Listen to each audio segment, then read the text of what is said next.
Mesdames et messieurs, chers téléspectateurs de la RT-MAS, bonjour. Bonjour ou bonsoir, ça dépend de l'heure à laquelle vous êtes en train de nous suivre, mesdames et messieurs.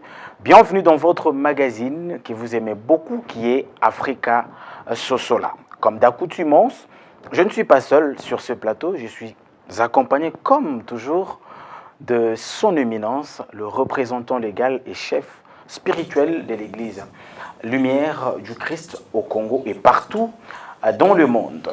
Avec mon invité de tout le jour ou de toujours, nous allons parler sur un sujet qui avait fait couler beaucoup d'encre et de salive lors de la première partie ou lors du premier épisode. Et aujourd'hui, nous sommes là, c'est pour la continuation de ce thème qui fâche pour certains, mais qui met beaucoup aussi à l'aise. Il s'agit bien sûr de la Bible. Alors, nous allons continuer avec ce sujet aujourd'hui ensemble avec son éminence, Papa Samuel Massamboukidi, à qui j'ai dit bonjour, Papa. Bonjour, bonjour. Vous allez bien, Papa? Très bien, merci. Merci beaucoup, Papa. Comme toujours, avant de commencer, j'aimerais que vous puissiez dire quelque chose à tous ceux-là qui nous suivent, parce qu'il y en a qui sont dans la joie, il y en a qui sont dans la tristesse, mais j'aimerais que vous puissiez leur dire quelque chose qui va peut-être les apaiser, le mettre à l'aise et pour bien pouvoir nous suivre. Alors, salam alaikum pour les musulmans, shalom pour ceux qui sont des églises dites réveil, Boboto, Bandeko Catholico, Bishop Église Lumière, on dit Boboto et bonjour à tout le monde. Que la paix de Dieu soit avec nous. On dit oui, amen. Parce que y a un gâteau, c'est là. Que la paix de Dieu soit avec vous, soit avec nous tous. Voilà. Merci beaucoup. Comme l'autre fois, Naïbsa Kibino était émission aux Ali, émission moko pédagogique. C'est-à-dire, au cours il y a émission auto apprenaka ebele. Voilà pourquoi même mission et émission oyo ezali bongo pona kolamusa conscience ya homme noir, homme africain, aiba ba droit nae azonga na nzela nae, aiba histoire nae, aiba bokoko nae oyo bakomisa yango bondoki. Mesdames et messieurs, aujourd'hui nous allons parler, comme je vous annonçais au début bien sûr de cette émission, que nous allons parler de la Bible. Tobandi yango lelo te ezali sujet oyo tobandaki nango na émission etaki koleka lelo nde tokokoba na yango toza kokoba poni parce que tomoni ba réaction na bino ndenge bo réagir par rapport ya oyo tosalaki na première partie yango tozongisi lisusu le représentant légal de l'église Lumière du Christ au Congo et partout dans le monde na plateau oyo pour que amemela biso lisusu pole topé lumière topé ba éclaircissement par rapport il y a un sujet sur la Bible. Son éminence, avant de commencer, j'aimerais que, même en quelques secondes seulement, définir sur la Bible. Biblia, Bible, Louis II, la Sainte Bible. Et ça dit exactement nini. Merci Matondo. C'est un sujet qui dérange. Vraiment. C'est normal de déranger, surtout au Congo, c'est normal, parce que là où la mentalité, c'est normal, le sujet va déranger. Mais dans la communauté, ça ne dérange pas, t'inquiète. La Bible est en français, dans la limbola qui la fois passée, tu vois qu'il y a une bibliothèque. La bibliothèque. Le livre est au na tirer les camomo comme balimi ça na tirer moko na créer livre mususu livre wana zapega ka bibliothèque mais lokola mikanda we révéler biso makamu ya nzambe na ba croyance na ba pratiquants na ba dogme ezali na communauté moko ebimi kuna ba bengi ba juif communauté moko ba bengi kuna ba chrétien donc judéo-chrétien communauté wana nde ebimisi mukando to bengi bible à travers la personne de l'empereur Constantin na concile de Nicée na Rome. Les basanganaka, la Bible en français, na latin biblios, ou na grec biblia. Ou référence nango na écriture, ba textes originaux soko landine bandelikuna, bisike outi et comme en arménien et puis na grec. Na so aussi ba traduction nango, ba version nango ne peux exemple à lui second, c'est une version parmi tant d'autres. Donc Bible les ali livres où les autres relatés biso ba fait historique. Il y a peuple, il y a européen, il y a asiatique. Parce que Jésus était juif, quand il était juif, il faisait Europe, non. C'est un Asie mineure. Donc, juste dans le nord et Afrique, moi, les colons, il y a est, dans le nord, il y a est, nord, Égypte, ce qu'on l'équipe Égypte, pour si moi, mon kékuna, quand il s'y met au matin, mon kébazawan. Donc, ma belle langue est zawan. Donc, histoire na bango, na histoire, il y a ma cambo et les caca na communauté Europe, Tanguana. Par rapport à Nengi Rome, Banda ko dominer Mukili, apôtre Paul, ba lettre bana ko koma pour na ko réconforter bande Christ bazalaki na ba pays mususu na ba ville mususu voilà histoire wana nde ba raconter biso yango na histoire hébreu ne ba kotaka bumu ndenge nzamba visitera bango à travers Abraham voilà moi chronologie wana ba beta na kati de Bible c'est ça la Bible. C'est cela la Bible. Mais contrairement, en réponse, c'est vraiment contraire. Na oyo ba kotisa na mitu. Il y a des croyants en Jésus, des croyants en la Bible, il y a l'église de réveil pour que la Bible c'est la parole de Dieu. Donc on dirait Nzambe kaka ye mutu akoma Bible wana. Donc c'est un livre très très différent des autres livres. Mais nakolanda le représentant légal à l'obi, ils allaient donc ça n'a rien à voir avec biso. Parce que pour le représentant pour nini kasi bindele baela ki biso parce que apparemment na oka définition na ça ne nous concerne pas. Bon, moni doctrine union sosoyi ba fondé yango, il faut ba pomper yango, c'est-à-dire ba booster yango. Ba pesa yango toujours forme. Salara bongo ezanango christianisme karaté même islam et salango na ba religion nyonso libya na mukili okomona ba lukaka ko pesa moi forme moko ko sanctifier loko moko boye ko ndeto ba na sang christique voilà ba komisa yango ba oin yango ba komisa yango koma mopakola mais pakolama voilà ba komisa yango santo ba purifier yango. Ils sont normal. Mais Mindele, quand on va en Afrique, on va en but moko. C'est de dominer, de régner sur l'homme noir. Et pour bien régner, pour bien dominer, il faut exploiter le cerveau. Donc, il faut comprendre que Babi Makamusu, tel que les textes originaux, en grec, en arménien, il faut qu'on travaille en il faut que nous balola lisolo ici kao yesu abengi mwasi na ngai balobate to koma mwasi te to ba Maria to tika ko bongo nde ba mayele wana ba politique wana basala ki bongo pour nous permettre batu ba garder la personne de Jésus comme étant un divin. Alors, makamwana totangi yango na cours de théologie na babengi programme ya christologie. OK. Na christologie nde kuno kisika koyekola Kristo lokola moto, pe Kristo lokola nzambe. Nde na déontologie pastorale et amené biso ete tola kisaka bato bobele Kristo lokola nzambe et non lokola moto. Tango pozo c'est la Biblia. Ou interpréter la Bible pour renforcer la foi et non pour détruire la foi.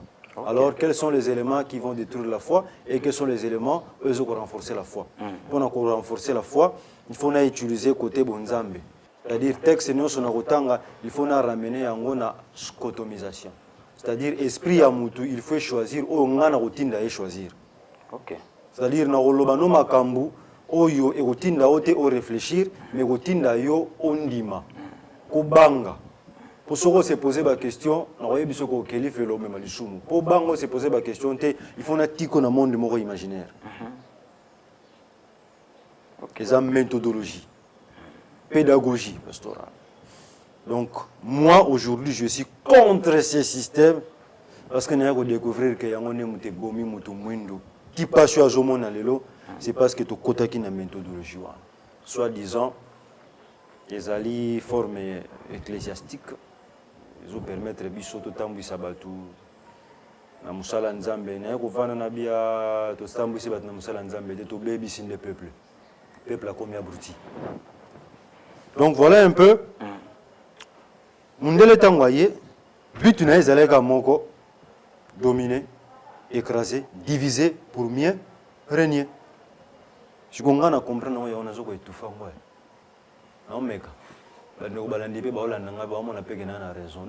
Na kamwe émission to sayi mbaleleki.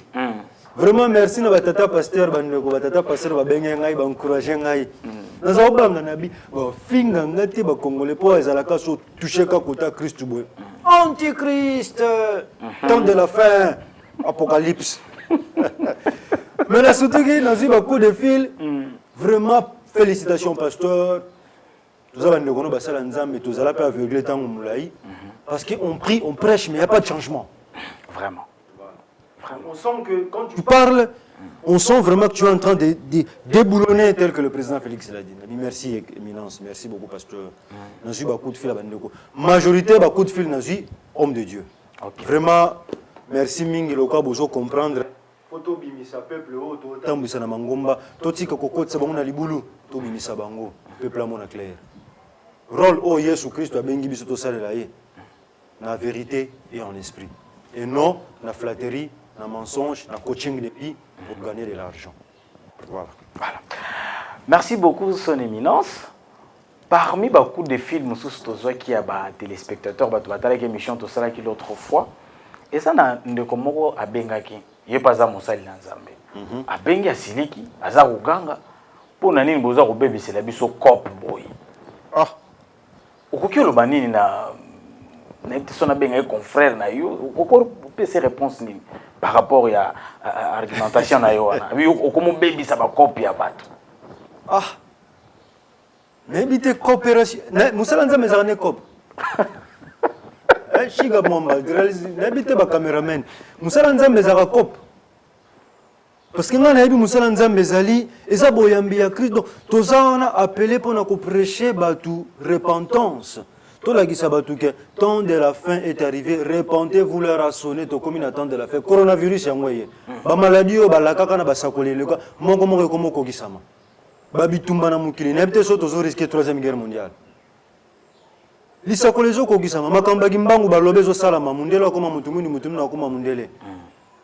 Mukoleza bayindo bakofungula mémoire bakolamuka makambo ekokisami lelo bakombata batelemi bato bayingeta to boyi bato bakomi ko se révolter mutu mwindu fotele ma mutu mwindu fola muka siko na ebitebo tozaona pona yango be tozaona pona cop ngo za nini na ebite ndeko musali na Nzambe wa bengi yo alobino makambo wana tunaye cop ngo yi azobenga cop eza nini ngana yebaki tenga na ebika to sambela pona babeli tozoka accompagner bato na ba famille tozopesa bato ba bonne nouvelle kolakisa bato nzela ya Nzambe faisons du bien aux autres ndenge lobami ete olingi te basala na kosape na moninga te bon nayebi te cop ngo eza nini oyo abengi na BBC cop nayebi te na BBC cop nini ngai bandeko balandi cop nini nga na BBC mais son éminence na kolanda papa pasteur wa bengaki wana cop oyo BBC eza par rapport ya makambo yo za koloba concernant la Bible et tout bango na ba église na bango Maté ezaka voyage libala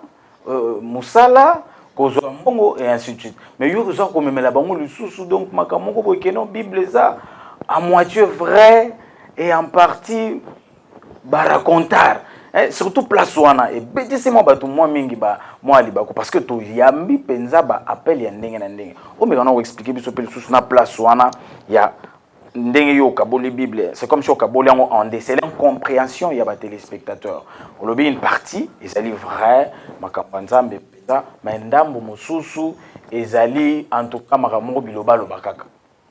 Ah. Moi je ne fais qu'enseigner je ne fais que réveiller la conscience de l'homme noir et si peut-être l'intervention n'angai les autres déranger certains je suis désolé. Parce que ceux qui certains ont se retrouvé par une escroquerie ou en place bakoti, ou ba commission cop, c'est parce que pauvreté l'équipe. Pauvreté wana etindi bango ba komi et comme ça ba dimension wana, l'une des causes au pauvreté wana c'est parce que la Bible aussi a été mal interprétée.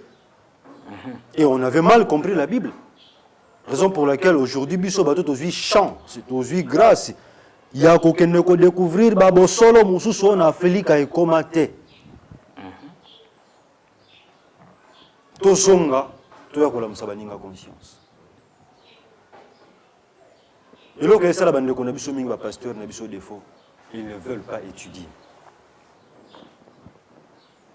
Ils ne veulent pas étudier. Dans un dictionnaire, Mukandao, dictionnaire du christianisme. Ok. Le dictionnaire du christianisme, au moment où on a un terme, au mingi ba pasteur ba salela lelo. Mais il y a une signification dans le côté. On a dit toki la télévision, telle prédication, toki à toki.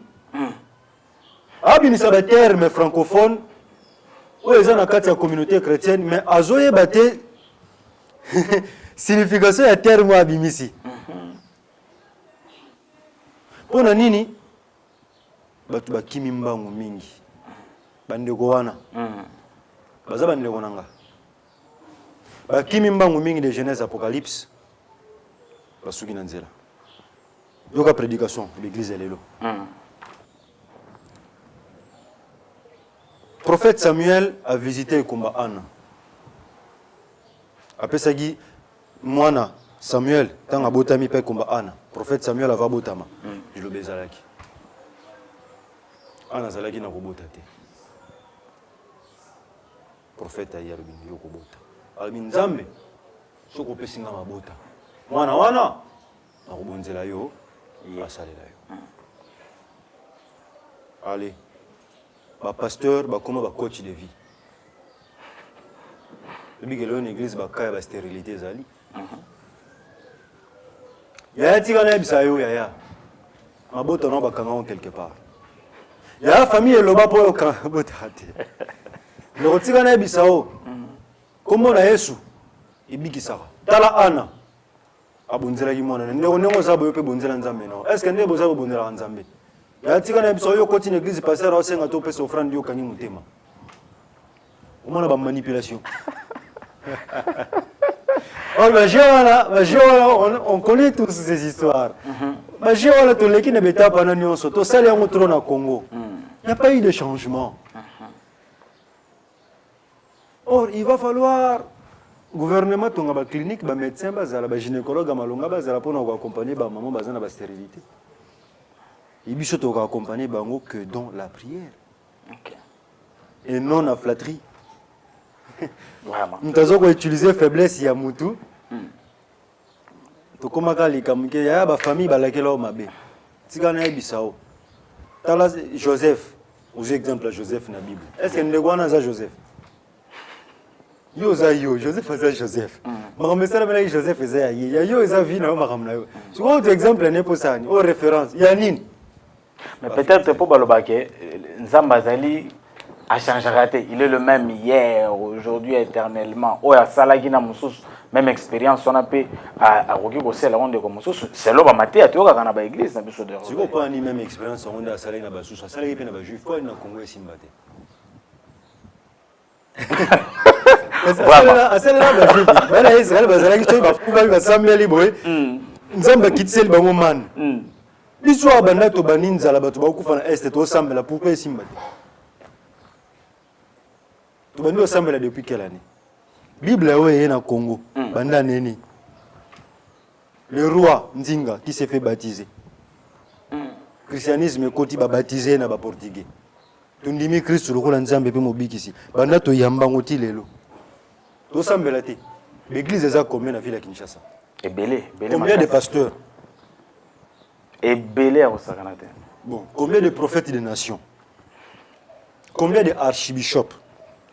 Combien d'apôtres? Combien d'évêques nationaux? Je rappelle un titre, colonel de Dieu.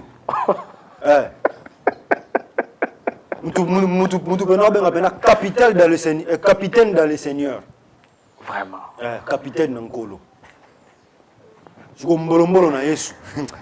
Batero Kinshasa yo film, to vrai film cinéma. Batwana nyonso.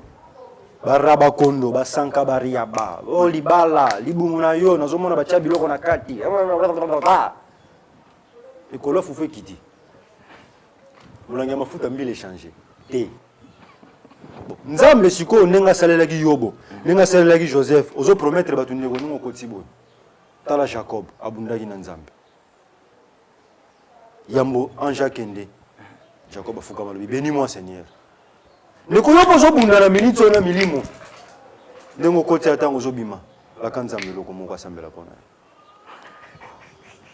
to koti na système ale tango pesi exemple wana bandeko ya Jacob bango wana tala arma Israël très puissante ba juif ba simbi économie monde ba multinationale ba labisa minene ce sont les juifs pétrole bango ba pêche élevage bango agriculture ba entreprise à minene ba transformateur à céréales bango yo Hollande ba juif aux exemples na bango ndenge bango ba salele ba yo awa mbula sebetima ezotonda na balabala kulune ezobunda mana président de la République na ba politicien ba luga non nzela ni to bimisa mboko na kawo eyeba te nous promettre batou makamba bébreu. Mais excusez son éminence, yo le big président de la République à Zobunda, mais ba pasteur église de réveil, kutu bango ba lobi baza mieux organisé que bino ba entre guillemets ba to ba église ya molimo to ya Saint-Esprit et tout, bango ba sangana ki moi structure na bango ba église de réveil ba memaki son excellence monsieur le président de la République na stade des martyrs pour ba bonde la pone école, bino bo sala yango te apparemment boza peut organiser te. Est-ce que vous avez rappelé à structure, par exemple, Masambokidiste, Kimbangiste, et ainsi de suite. Beaucoup de rappels, mais quand même qu'on proposait parce que Bino ne vous en a connaissance, Bino vous en a vérité. Beaucoup de gens peut-être pour nous le qui mène en boca. Il y a ban na bato ba pesa ngona bambo. To na Bible tout temps. Mtu azana nous prêter au lait ça y est fufu comme mele fufu ta olia. Biso na mintu to na diaboliser. Yo anzi sona ke mona président de la République oyamba facilement. Pour mon président de la République, il faut aller dans les tunnels, dans les couloirs, dans les escaliers ou qui m'a dit que mon président officiellement. Officieusement peut-être, mais officiellement ça va être compliqué. Parce que tu pèses sa confiance, tu pèses sa confiance. Total, on peut pas on est beaucoup de la macambangwe. Nous te croisons dans beaucoup total. Et alors Élie, nous mettons un exemple. Mon Bible, la Bible, Élie n'a pas prophète à Baal. Le prophète Abal a proposé roi tout Mambeka. Il a le mina bango chawana tout bondra o monte ko kita. Yo wana nzambe ne bokulanda. So to tano bango ba prophète Abal. Umso to na nzamba solo to yebi. Vraiment. Kimbango approuva ngo. Masambuki da approuva ngo. Ba papa Matai Mwanda ba Philippe Mbumba ba André Masua ba Sima Otoko ba mama Kimpavita wana ba approuva yango. Mais bango l'église wa to bengal tangela ba komana. Preuve ni si ba memeli biso. Kako bimisa mi selekete. Kako bamba bato ba veste. Bon on est zanguya te son éminence. Bamba biso ba veste depuis quand il changeait. Mais biso kimbanga lobaki indépendance roya 1960 ko kisama. Masamuki da lobaki ebolé ko bima. Apesa prophétie bola avant kuta maladie bolé bana. Ah bon? Lobane sike ko uta. Ke ba mindele bazo préparer ba maladie ba roya ochonga ba makaku tambo roya ba makaku wana maladie wane ko bande bola. Abenga ona kombo. Ali maladie wane ko lekana sida. Muta sido ko vanda na ye olie na ye mais muta bolo ko vanda na to lia na ye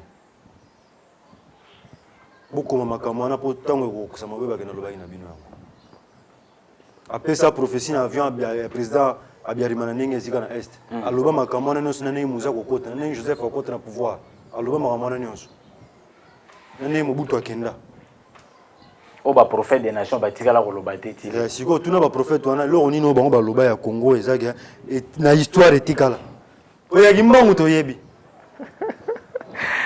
Vraiment merci beaucoup son éminence dans mon tozo on a ba préoccupation ba téléspectateurs ne ba bengaki bande ko balingi ou éclaircir bango sur oyo lobaki que Bible au croire en la Bible. Mais aux ana oyo on dit maraté na Bible. Est-ce que vous éclaircir bango on dit mais la côté ni pe on dit mais la raté comme ça le rôle la guide oza opesa nzela so po balando bien faut quand même ba comprendre yo très très très bien. Voilà. Caméraman Benda Livro. L'évangile de Judas. Judas l'Iscariote. Judas Iscariote a été Jésus. Iscariote était, les voyelles étaient, les voyelles I. Judas l'Iscariote. Comment on est Judas l'Iscariote et non Judas l'Iscariote. L'été, li. L'Iscariote. Bobongisa. Makambo yango. Na loba na bino émission faut qu'on apprête à moi calepin stylo parce que c'est une émission pédagogique. À vous. Alors dans le livre on a commis le manuscrit authentique, c'est-à-dire livre où l'évangile de Judas l'Iscariote et sa traduction par rapport à textes originaux. Okay. Le texte déclaré apocryphe, c'est-à-dire rejeté par l'église babomba yango. Baboya ki kokotsa ngo na Bible. Pourquoi? Parce que Jésus-Christ n'a jamais dans la Bible. Avant d'un évangile à Judas. OK. On doit réfléchir. Parce que nous avons une réflexion exatée. Esprit critique peut exaté. Pour ba pekisa yango kana kati ya Bible yango. Ne jugez point. Ouais, pour mami ndima yango ka bon. La Bible était couteau à double tranchant. Pourquoi baloba bango moka? Christ alobi na bantoma. Moko kati na bino akoteka ngai. Bantoma baningani babinkolo. Soki ezali ngai. Loba. Kola lobi. Oyo na kotia lipa. Nzela moko na ye na kati ya koko. Ye wana mutu akoteka ngai. Effectivement, Simon Atie, Barthélemy Atie, Jean Atie, Jacques Atie, André Atie, Matthieu Atie. Christ a salé réaction moroté. Bana basi ba Suzanne, ba Anne, basi na bo pas ça belé to quand ça bazala 12 bazala belé jour. Ah OK. Donc comme étant Judas l'Iscariote, Judas Atie, Colatier. Ba moni ba mo c'est ça sert qui? Judas. Mais pourquoi ils l'ont pas interpellé? Pourquoi ben interpeller qui était malamoko? Pourquoi ben interdire qui était malamoko? Ba télé mais le lingot ou yo roteka mkolo pona nini? Après quelques minutes après, Nkola lobi na Judas. Oh lingi ko sala yango. Quelque part, qui a préparé sa propre mort? C'est Jésus lui-même. C'est lui-même. Au son avis so pesa mona no kombo Judas. Olinga. A diaboliser Judas. Mais tant que Christ est mort, oyo lingi ko sala yango. Christ kuta yokeli mawa. Alobi malamu ko tsoko botamaki na yote. Po kilo oyo zo mema lelo, ko po oya pas zo mema eleki kilo mingi. OK. Pourquoi vous condamnez Judas alors? Alors, sans aucun évangile à Judas, ne place pas bêtise à moi ce qu'on a détail. Judas a mis des migara na été lukuta, a kufa normal. Oh. Tant que soit là 3 fois, voilà Pierre. Voilà Pierre, OK. Judas, oh, Barbarossa disait il a trahi Jésus. A kufa normal. Il n'avait pas trahi Jésus. Liwana ezaki te ba mi dembigate akimakande. OK. Akimaka. Pour nini parce que Nkolo alobi na ye Judas, je te retire parmi les 12 pour te révéler les choses ya likolo, makamba likolo. Un autre viendra prendre ta place. Ne place Nkolo retirera Judas. Na bandi ko préparer abandi ko lakisa ndenge nini ba ko préparer liwa na ye. Donc Judas connaissait la mort de Jésus avant même abandolo bakemana na moto ba ko teka ye ba ko kabaye sima mikolo misatu. Judas yeba nango déjà avant. Et pourquoi ba bomba lisolo a Judas balinga ko beta ngote? Parce que Judas oyo il sortait avec Marie-Madeleine à l'époque tant azala na pécheresse. Tant azala na mwasi ndumba. Judas tangu nzamba kolo Yesu a retiré pembeni abandi kolobani makambo likolo abandi ko préparer ndenge nini ba kosala likambo wana yango moniteur ba komaki liboso bantoma alobi moko kati na bino koteka ngai titango atie lipa na kati ya vin ba interdisait qui était parce que lui-même le maître était derrière ça. OK. Tia tindi o linko sala yango parce que o de monelo ba mto sola yiwana sala ngonogi. C'est-à-dire Judas qui n'a pas trahir une coloté. Yemon kola lingaki ba pesa position na yesika ke ko sambela. ba préparer ki makambo wana nyonso. Mais ba diaboliser, ba changer l'histoire na pour na mambongo moke, il a vendu le Seigneur. Non, il n'avait pas vendu le Seigneur. Judas sortait avec Marie-Madeleine à l'époque où Marie-Madeleine a zalaka na mwasi ndumba. Marie-Madeleine. Oya ka pakola Yesu malasi na makolo. OK. Yango moni histoire na yango. Marie-Madeleine, de la pécheresse repentie à l'épouse de Jésus. Au livre Moussous, on a accepté nos jours, on a appelé Moussous. Oh, on a accepté nos Moussous. Si vous avez un Marie-Madeleine, à un évangile, na ya komaka. L'évangile. Il y a Marie de Magdala. Kasi yo wana Magdala eza bamboka papa na kala babenga ba référence ba komba bamboka. OK. Par exemple ni tumfidi dentadi. Chibwa de Chikapa.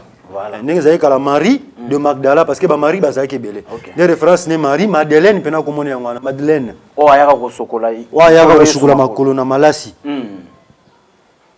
Ne nungu ekotaka entre Jésus parce que Judas na boka Judas c'était le frère de Jésus, zaki ndeko na cousin na. OK. Yepe mutabanda ko bomba mbongo ya Christ. Donc Jacques, c'était le frère de Jésus. Judas, c'était son cousin. OK. Jean, comme Apocalypse, c'était le fils de Jésus au babotara na Marie Madeleine. Jean comme Apocalypse. Oui, comme plutôt na Marthe, la sœur de Lazare. OK. Quand Yes, ok, c'est que c'est Lazare. Vous lisez noir sur blanc les choses, mais vous ne voulez pas envoyer votre esprit plus loin. Parce que photos à l'enfermer dans le monde. Bah, ben, hérétique, pamba. Antichrist. Yes, tu as au sexe à Lazare. Yoga Sigo. Martha Lobi, maître. Soki yo zaraki. Nende gonanga kufite. Donc Martha Ebara Makamu, Jésus a Salah. Et avec Marthe, Jésus a eu un enfant. C'est Jean. Fils, voici ta mère, mère, voici ton fils. Cela veut dire, tant que tu as Christ, Marie-Madeleine a Zalaga Nazemi. Question mon pays qui caranazi Johanna. Que pendant la christification, Marie a la qui Nazemi. En tout cas, son éminence n'a pas de précéder la réponse par rapport à la question de Zagina. Nous avons déjà mon Jésus.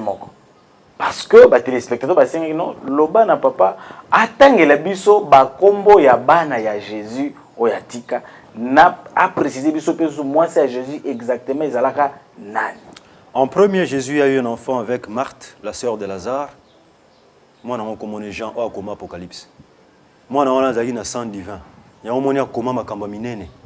On peut église peut falsifier mais quand on falsifier mais ba komate. Jean comment makamba minene parce qu'il portait le sang divin. OK. Tangu Yesu akufi est-ce que Lazare azalaki? Mais na bolamo Yesu asalela Lazare. Normalement tangu Yesu akufa il fallait na Lazare. Lazare fallait Lazare. Mais pourquoi Lazare azalaka te? Marthe na Jésus bakabonaka. Pourtant Jésus a komaka na Marie-Madeleine. Marthe a koka ngote. La sœur de Lazare. Elle a koka ngote.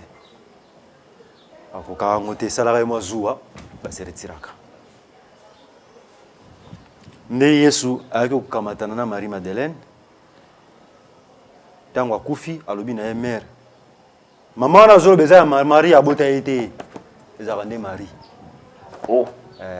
Balula ngo siko l'église. Par le pape Grégoire le Grand. Tata na sama mbebele. Voici ta mère, mère voici ton fils. Donc azola que ça Jean, maman na yo, yeyo. Maman, moi na yo, yeyo. Mais Marie tellement zalaka na zemi, tango bakundi Yesu sili makambo elegaka nenga kenda na cimetière na susi wana et tout nenga mona ankolo et tout. Quelques jours après, lycée kwa ankolo, ba apôtre nde babanda ko kima persécution, ba Pierre ne ba koma menacé par le prêtre, ba kimisaka Marie. Ba longola kaina Jérusalem, ba tinda ye na France. Et sika kenda ko bota mwana ya mwasi kombo Sarah.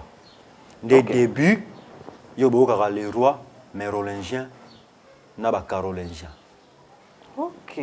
Descendant ya roi mérolingien, nde ba benga ba descendant ya Christ. Ti lelo famille wana baza.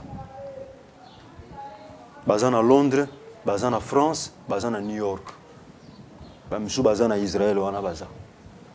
La famille biologique ya Christ baza. Mais église à Lukaka, pendant une certaine époque, Christ a bandé ko Lukako boma bango. OK. Il y a un livre moko ba prêtre ba bibliaka la chasse aux sorcières. Ba banda ko Lukako boma bana nyonso ya basi o bazalaki na ba trace prophétique. De peur que moi na wana ya moi si Sarah azala pe na ba trace à papa na ye, abanda pe ko mona. Yango moni phrase mo balobaka le Christ a donné sa vie, sa progéniture doit subir le même sort. OK. Le Maleus te gustera bo sanité livre. Le marteau des sorcières. Et ben ko enseigner ba prêtre comment qu'on massacrer ba fille nyonso o bazalaki na don prophétique. Pona bango so ba monument na moi si moi na prophétie, ah quoi cause makila na il faut éliminer. OK. Voilà. Donc moni sikoyo tango makamwane aka ko salama ba mama wana o ba portaka makila bana wana Kristo atikaka ba komaka ko bombama. OK. Ba famille wana ba koko wana bazala ko bombama. Ne place ba ki ko monter les kamuya le Graal. Na histoire ya Da Vinci Code. Dan Brown.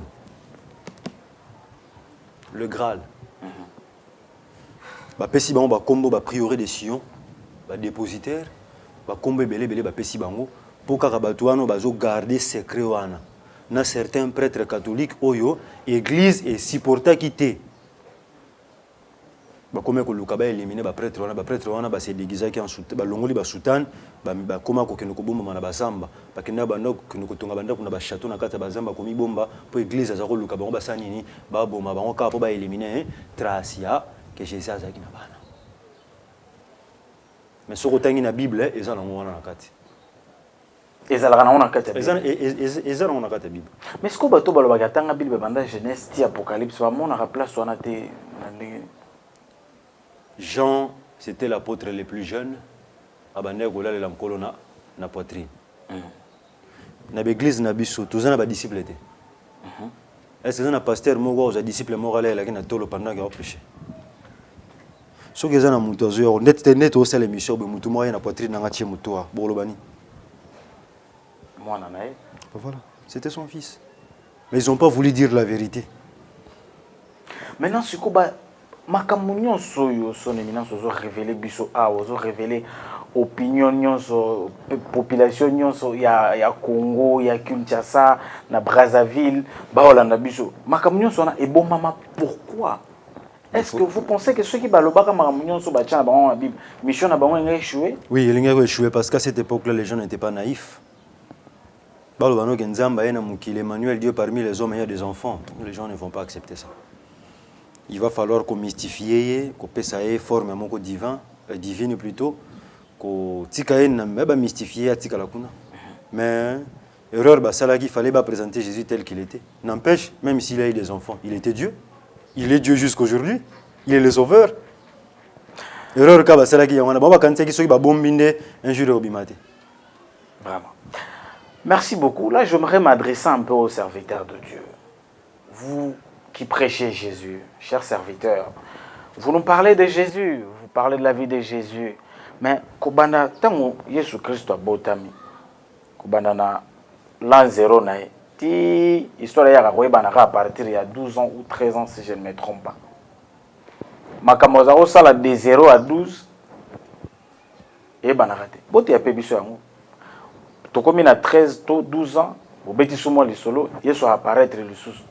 Après ta paf et limo li sous na 30 ans et ainsi de suite. En tout cas, tous sont un peuple de Dieu. Kaka ndenge papa zoloba awa. Tango za ko kamba batu, il faut zaper na culture ya koye ko la kotanga. Ko pousa na pepe. Papa soki pe baye pa na yo pona ko bazoya si bayaka bazali. Porte ça pour les. Ba pasteur bayaka bazali. Mais là on a senga ko yala nga débat contradictoire. OK. Parce que je n'aime pas humilier les serviteurs de Dieu. Yo mo na boya même ba débat na TV. Na lingate ko tia muninga nga pasteur avant yo na nga tout ça la débat, c'est pas digne. Enseigne ce que tu as enseigné. Si tu es limité, les autres peuvent continuer là où tu es limité. Et moi j'enseigne ce que j'ai appris. OK. Et ma kamuno le besoin ba pasteur belé ba viki za solo. Ba bi le mo za solo. Vraiment. Et wazo banga yo master ngo lobi prophète lo bi no baby c'est les cop. Prom ndangwana. Wazo banga siko ke pour to komisa komba Jésus business. Tu comment profiter derrière cela. Maintenant so mutu moko ko décortiquer ko bimisa ba version muso makambo bino déjà bokanga mutu wana comme ennemi na bino. Vraiment. Merci beaucoup papa. Question musu se mega moi moké ko fâché. C'était par rapport à ba protestants ou ben ba tomboki. Et aussi église de réveil au lobby na biso, au lobaki na biso na émission au taki le kake, bazali ba auxiliaire ya église catholique. Oui. Ba mususu ba tia ngotembe, ba ndimi ngote. So ko ta suna mo mozindo pour permettre na batunyo so ba comprendre. Ba protestant ba uta wapi? Église de réveil uta wapi? Moni livre. Caméraman benga. Quand les catholiques étaient hors la loi. Voilà. Livre Moussousou, Rotangela Yo Awaiza. Le. Bon, chers téléspectateurs, comprenez tout ça dans 4 bibliothèques. Bibliothèque. Donc, autant. Les symboles perdus. Moni ni na Vatican. Les collègues à Vatican, Dan Brown. Ezana makambo oyo ba catholique ba kangaki. OK. Oyo bande comme sous na carte église catholique ba zako supporter en côté. Notamment Babiloko. Ils auraient dû présenter Jésus tel qu'il était. Ba sacrement sous église catholique organisée qui ba contre. Babiloko par exemple, le prêtre ne peut pas se marier, ma sœur catholique ba barakate. Martin ne voulait pas tout ça. Mais pourquoi tous ça va hypocrite? Martin a se venger à tombokaki. Jean Babengi a se protester qui? OK. Fondateur de l'église protestante, c'est Martin Luther. Donc, télémélara kara biloko mi balo tangi soir. C'est belé, n'a quelques exemples. Okay. Même dans ma camonde évangile musu ba bombaki yango. Martin ne voulait pas. OK. Et tant que tomboki, n'a ko créer mouvement na ya pembeni. L'église catholique et déclara protestant ba benga ba hérétique na ba schismatique, so yebate. Ah bon? Et catholique a benga ba protestant ba hérétique. Ba benga Martin hérétique. Vraiment. Pourquoi Martin a bimisa ba secret mususu. O bango ba bomba. O bango ba bomba ki. Siko tangu batu balandi van wana Martin. Eko bima. Beni en Angleterre, tie ke na ba États-Unis, ifumbami tie panzani Europe mobimba. Donc tant de bengo ba tombokeza na nenga o cholate. Eza kombo bazana bango. Nous sommes les protestants. Le verbe benin, c'est protester. Oui oui. Contre quoi? Na lingala. Boza lingomba ba tomboki. C'est normal. Vous allez voir, vous mettez l'église de réveil. Tout ça, balamuki. Bolamuki, c'est que bolalagi. C'est que tout lalagi tango moko. Ce que vous avez balalisa ibiso. Pour nous, vous réveillé. Vous êtes réveillé. C'est qu'avant, vous étiez endormi. Quelque part. Quelque part. Si vous bolamuki, na la musibino. Mais bolalagi na lalisa ibino. Ma catholique. Si vous bolamuki. Maintenant, bolamuki, vous continuez à utiliser mikanda bato balalisa ibino comment?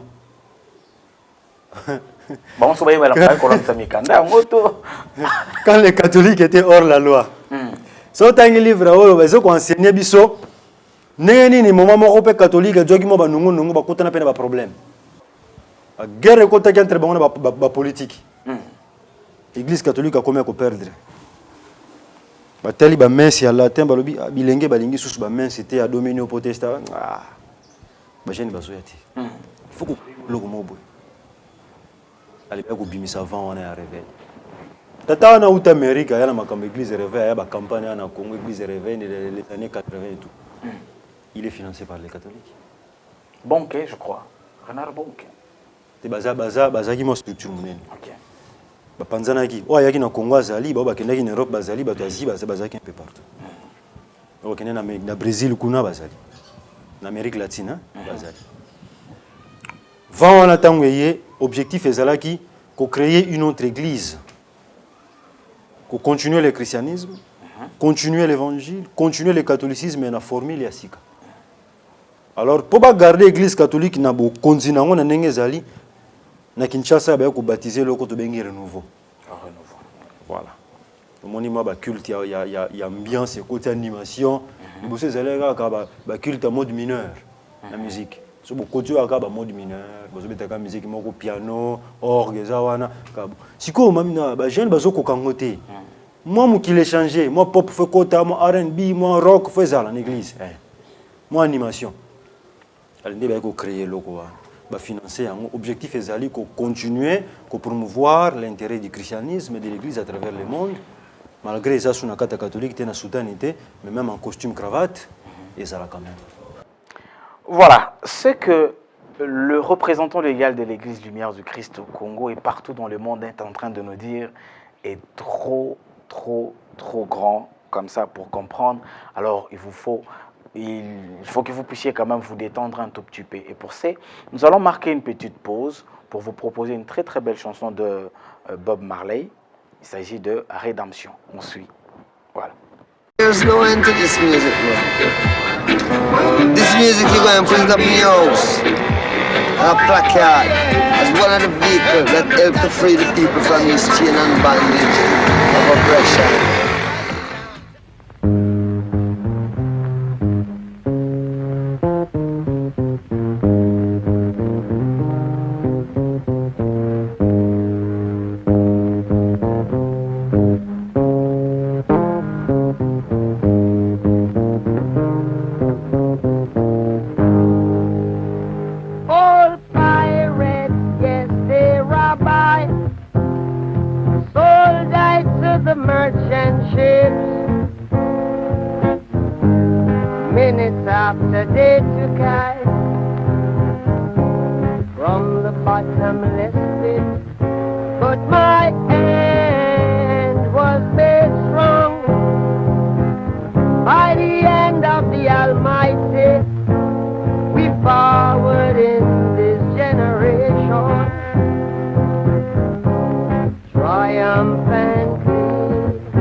Voilà, chers téléspectateurs, Bino, Bozolanda Biso, il y en a qui nous ont pris en cours. Tout ça, on le bien sûr la Bible. Et puis, tout comme on a vraiment na koshiti. Na tikali au moins na de. Bah, quelque chose a tellement ébélé, comme je l'avais dit l'autre fois. Si j'ai oyo, tokolobela ka yango kaka, bah épisode na épisode. Alors, n'a tout nanan le représentant légal. Tout le monde va livre ébélé qui parle toujours du Christ. Si qu'on a nyonso oyo, quel est le vrai livre, le véritable livre oyo bana na nzambe sengé na bango batanga en dehors ya Bible parce que le Bible eza na ba partie mususu ba raconter eza na kati. Non mais je pense que il faut pas comprendre makambo nzambe selon leur propre conviction. Ba attacher à la culture ba mboka na bango. Bazo obligé ta dépendre na ba livre parce que ba livre eza ba philosophie humaine. OK. Ba livre eza fondé écrite par Batou. Ba Pierre Ce que tu as dit, on a aventure et beleza na kati. Balobi Pierre Azaki illettré. Est-ce que Bobby Pierre Azaki illettré? L'apôtre Pierre. Il ne savait pas lire, il ne savait pas écrire. Mais livre 1 Pierre n'a comment?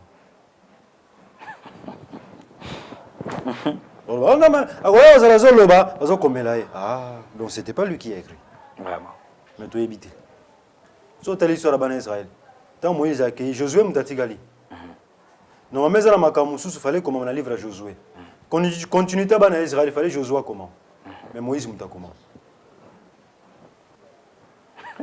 Pourtant, il y a déjà ça qui est. Ils en ont 5 livres. Il ne fallait pas qu'ils en aient 5 livres. Mais il s'est retrouvé quand il s'est retrouvé dans 5 livres. Il fallait aller Josué Moutabeta. Vraiment. Mais ils ont voilà, je pense que vous avez bénéficié de Ebélé. Place au comprendre Malamouté, le numéro est affiché. Posez-nous toutes les questions que vous voulez. Et moi, je veux profiter de cette occasion avant de conclure cette émission, poser la toute dernière question à son éminence pour l'émission d'aujourd'hui. Papa, la Bible est à moitié erronée. Mais c'est le seul livre oyo ba memela biso to le belara Congo. Ba memela biso na Congo. Na ba église nyonso tout ba te belé ba croyant et belé en Jésus-Christ. En dehors il y a Bible Louis II et tout. Ba Bible livre mususu to le belara kolo Yesu. Sikawa Bible yango. Il faut ba revoir yango. Soit qu'on revoit yango. To boyango carrément. Ou soit to continuer nango. Le vin est tiré, il faut le boire. Car on est là continuer tout au cours de nos jours, les prophètes bazato bazate. Bazali. Bazali. Si ko ba mystère na bango bazolo belanza mais ba tsona mukandani. Parce que vous voulez clôturer la Bible, d'accord, on clôture. Tout ce qui on est zali. Est-ce qu'on nzamba c'est la biso lelo? Ba tsona mukandani. Est-ce que na Bible kuna ba comment Facebook? WhatsApp eza kuna. Téléphone portable eza. Écran plasma eza. Caméra wana to sel eza kuna te. Siko l'homme a évolué. Nzambe a visité à mutu n'époque. Tant que mutazo ko évoluer nzamba zo rendre visite. À travers ses serviteurs, ne botanga ba serviteur na Bible. Ba prophète, ba fils des prophètes, ba apôtre, ba tunos ba yiki ko lo ba mamanza. Bazali. De nos jours pe bazali. Siko mystère na bango. Parce que c'est aussi l'œuvre de Dieu. Ce n'est pas l'œuvre de Satan. Un livre qui date de 4000 ans, de plus de 5000 ans. Vous voulez en faire une référence de vie. Si vous avez mis en rapport avec le téléphone portable et Facebook. Exemple, nous, selon la Bible. Verset, nous avons référence. Le cas verset biblique, concernant le téléphone portable. Exact. Voilà. C'est qu'il faut que Lucas, révélation à l'élo, ton attend accomplissement. Ok. Makamon a zolo beza accomplissement à parole. Le Saint-Esprit viendra, il vous conduira dans toute vérité. Il vous dira les choses cachées. Il vous annoncera les choses à venir. Quand on a un bachaki makamaloukutana ma solo, ba benyo couteau à double tranchant, l'élo, la vérité na bango ba komaki, ezo kanga mensonge bachaki sunakati. Bo komi vérité c'est comme boté mensonge. Car la vérité est en akati et comme un mensonge. Parce que vous avez confusion. Qu'est-ce qui est vrai? Qu'est-ce qui est mensonge? C'est ça maintenant le problème. Yangwana, la Bible doit être revue. Le pape François. Tant à l'obiango, fingi. Tant de la fin, vous allez la vérité. Tant de la fin, tant de la fin. Makambo comment depuis 5000 ans de la fin, on va le temps de la fin, temps de la fin. Non mais il faut arrêter, il ne faut pas tous abazo batina niveau. Yo zogang temps de la fin. Moi seul le téléphone ya mutu a créé temps de la fin. Bien aimé, les éliminancy, bah quand une église, musimbi iPad, ou télécharger Bible na kata iPad, muta créé iPad wana, franc-maçon éliminancy numéro 00. Oh non, ça c'est pour la gloire de Dieu. Voilà, merci beaucoup son éminence pour la disponibilité. En tout cas, moi question pour Ma question est si notée. Vraiment. Ma question est très profond. Bitumba oyo ozanango. Parce que dans l'ouvrage nayo sur la nouvelle vérité, au lobby, l'homme noir pensait, après la colonisation, pensait être libre ou indépendant. Pendant que la colonisation spirituelle continue. Oui. Et votre mission est d'aller à moto moindo indépendant spirituellement. Oui. Vous pensez que vous allez réussir la mission wana? Si oui, ça va vous prendre ou ça peut vous prendre combien de temps? Je ne fais qu'accomplir la parole, la prophétie. Je suis là en chapeau, en lunettes, en chemise, montre, je suis là. Je ne suis pas en soutane. Je ne suis pas là comme ça, avec un visage de saint, bien coiffé, bâti cercle en amoutou, mon sang, tout non. Je suis comme vous. Mais un jour, quand je mourrai, quand je partirai un jour, vos enfants parleront de moi. Eux, ils sauront. Ils finiront par savoir qui j'étais. Kimbangu, lorsqu'il est venu, ceux qui étaient avec lui ne savaient pas qui il était. C'est aujourd'hui qu'on comprend maintenant les combats de Simon Kimbangu. Beaucoup l'ont rejeté, y compris l'église catholique, les protestants. Beaucoup ont rejeté Simon Kimbangu. Personne ne voulait de Simon Kimbangu. Lorsque Papa Dengenda partait au communisme, lorsque Papa Dengenda entre pour parler de son père, les gens le traitaient de tous les mots. Mais aujourd'hui, héros national, Kimbangu. Les politiques en parlent, les historiens en parlent, les scientifiques en parlent, le pasteur en parle. C'est pareil avec moi. Je dis des choses, les gens vont me traiter de tous les mots. Diable en personne, Lucifer, Antichrist. Mais un jour, les Congolais qui viendront, dans les jours à venir, parleront d'un certain Massambukidi. Il était jeune. Il parlait bien. Il nous disait des choses, mais on ne comprenait pas. La vérité passe toujours par les étapes. Rejeter, calomnier, refuser. Mais ensuite, après quelques temps, elle finit par être acceptée. La vérité est têtue. Elle fait mal, elle dérange. Mais elle reste vérité. L'histoire ne s'échange jamais. Si ce que j'ai dit est vrai, Dieu sait. Si ce que j'ai dit est faux, Dieu seul sait. Mais ce que je suis en train de faire en ce moment, c'est de sauver mon peuple. C'est de sauver mon peuple. Parce que ce peuple pleure. Il demande à Dieu, Dieu aide-nous. Le ciel, il ne va pas s'ouvrir. Un vieux papa blanc descend du ciel. Je suis le Dieu d'Abraham et d'Isaac. Je viens au Congo. Venez recevoir l'onction divine. Non, Dieu ne viendra pas de cette façon-là. Il va incarner votre frère. Il viendra par le biais de votre frère, de votre sœur. Il suffit d'avoir le cœur pur. Ne faisons pas les mêmes erreurs que les Juifs, les Israélites. Christ est venu auprès d'eux, va rejeter. Christ a pleuré, race de vipères. Libanga moko te kotika la likola moninga ekolongolama. Mabele na bino ekozala mabele ya pasi parce que vous refusez de reconnaître ni prophète chez soi. Nous lisons la Bible, mais nous ne voulons pas tirer des leçons. Les mêmes erreurs que les Hébreux ont commises, ce sont les mêmes erreurs que nous commettons de nos jours. Kimbangu aye bolingi ete. Oh, Dieu de noir. Dieu de noir n'existe pas, Dieu de blanc n'existe pas. Dieu est Dieu. Il n'est ni blanc, ni noir, mais il est humain. C'est-à-dire il va incarner toute personne humaine vivant dans une partie de terre sur la planète. Dans la planète. Il viendra pour communiquer, parler, enseigner, expliquer. Et il suffit seulement de croire, de l'accepter, pour retrouver ligne de conduite. Maintenant, au bout de la distraction, regardez maintenant dans vos églises, de Genèse à Apocalypse, la prédication elle est une. Il y a Tikana Epsayo, Bakangayo. Il y a une famille et l'Obama comme avait pour la commune.